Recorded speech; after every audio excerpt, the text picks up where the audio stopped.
Salam sejahtera untuk kita semua. Pelajaran Sekolah Sahabat dengan tema utama dalam cawan lebur bersama Kristus. Pelajaran kedua, cawan lebur yang datang. Selasa, 5 Juli, cawan lebur dosa. Sebab murka Allah nyata dari sorga atas segala kefasikan dan kelaliman manusia yang menindas kebenaran dengan kelaliman. Roma 1 ayat 18. Segala sesuatu yang kita lakukan memiliki konsekuensi. Jika Anda berdiri di bawah terik matahari dengan es krim, itu pasti akan meleleh. Sebab dan akibat selalu berjalan beriringan. Dan tidak peduli betapa putus asanya hal-hal yang kita menginginkan menjadi berbeda, begitulah sama halnya dengan dosa. Itu selalu menuai konsekuensi. Bukanlah Allah yang duduk di surga sambil bertanya-tanya hal mengerikan apa yang bisa dia lakukan terhadap orang-orang yang berdosa. Tidak, dosa itu sendiri datang dengan konsekuensi bawaannya sendiri. Masalahnya adalah seringkali kita berpikir bahwa kita dapat mengecoh Allah dan berbuat dosa tanpa mengalami konsekuensinya. Itu tidak pernah terjadi. Paulus membuatnya sangat jelas bahwa dosa memiliki konsekuensi tidak hanya untuk kekekalan, tetapi konsekuensi yang menyakitkan dan menyedihkan hari ini. Dalam Roma 1 ayat 21-32, Paulus menggambarkan proses manusia jatuh ke dalam dosa dan akibat dari dosa-dosa itu. Bacalah ayat-ayat ini dengan penuh doa dan hati-hati, dan rangkumlah inti dari apa yang Paulus katakan dengan fokus khusus pada tahapan dosa dan akibat-akibatnya. Beberapa ayat sebelumnya, Paulus menggambarkan konsekuensi-konsekuensi ini sebagai murka Allah. Murka Allah dalam perikop ini hanyalah membiarkan manusia menuai apa yang mereka tabur.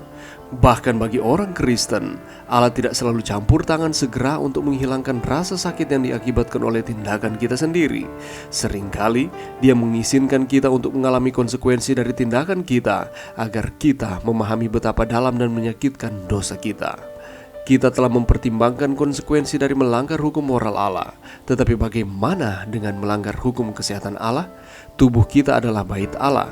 Jika kita menyalahgunakan tubuh kita dengan tidak makan makanan sehat atau berolahraga, atau jika kita bekerja terlalu keras, ini juga merupakan dosa terhadap Allah.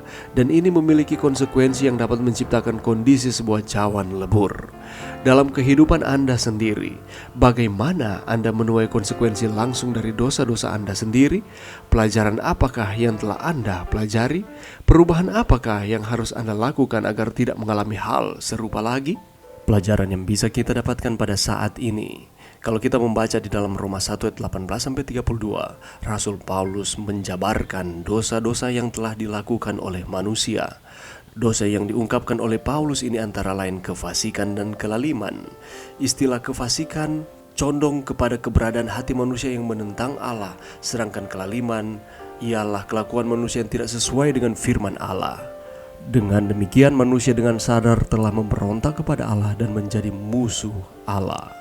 Dan lebih jauh lagi, Rasul Paulus menjelaskan tindakan dosa yang dilakukan oleh manusia, yaitu menindas kebenaran dengan kelaliman. Dosa lain yang dipaparkan oleh Paulus adalah penyembahan berhala. Kalau kita membaca di dalam Roma 1 ayat 23, mereka menggantikan kemuliaan Allah yang tidak fana dengan gambarnya mirip dengan manusia fana, burung-burung, binatang-binatang yang berkaki empat, atau binatang-binatang yang menjalar. Inilah dosa yang telah dilakukan oleh manusia, di mana burung-burung maupun binatang-binatang yang lain yang seharusnya merupakan saluran pernyataan kasih Allah kepada manusia justru disembah. Dengan melakukan penyembahan berhala, manusia sedang menunjukkan rasa tidak hormat dan ketidakpercayaan kepada Allah yang telah menciptakan langit dan bumi.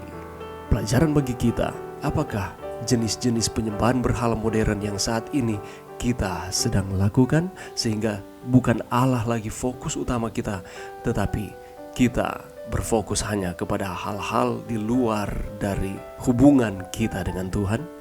Lebih jauh lagi Paulus menjelaskan tentang dosa yang menguasai manusia, yaitu hawa nafsu yang memalukan, pikiran yang terkutuk, hidup dalam kelaliman, kejahatan, keserakahan dan kebusukan, dengki, pembunuhan, perselisihan, tipu muslihat dan kefasikan. Ada pengumpat, pemfitnah, pembenci Allah, kurang ajar, dan ada banyak lagi dosa-dosa yang telah dilakukan oleh manusia yang dijabarkan oleh Paulus ini. Dan apa yang akan Allah lakukan? kepada manusia yang terus-menerus melawan akan kehendak Tuhan.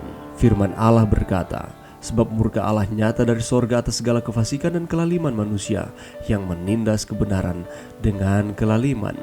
Tetapi ada kabar baik di dalam pelajaran kita pada saat ini, di mana walaupun Allah membenci dosa, tetapi Allah mengasihi orang-orang berdosa. Ketika kita melakukan kesalahan, itu berarti kita telah melakukan dosa. Mari kita datang kepada Tuhan, karena Allah menawarkan jalan kebenaran untuk lepas dari dosa. Dia akan memberikan pengampunan kepada kita, asalkan kita datang mengaku. Dan dengan pertolongan Tuhan, kita tidak akan lagi melakukan hal-hal yang tidak menyenangkan akan hati Tuhan. Karena jangan kita lupa, walaupun dunia kita saat ini telah terkontaminasi dengan dosa, tetapi Allah menyediakan solusi kepada kita, yakni pengampunan yang diberikan kepada kita secara cuma-cuma. Allah mengasihi kita. Itulah sebabnya Dia menginginkan kita untuk terus terhubung dengan Dia. Mari berdoa. Terima kasih Tuhan atas firman-Mu pada saat ini. Bantu kami Tuhan untuk kami dapat membenci dosa. Dan ketika kami melakukan dosa, kami dapat mengaku kepada Tuhan. Dan Tuhan mengampuni kami. Ini doa kami di dalam nama Yesus. Amin.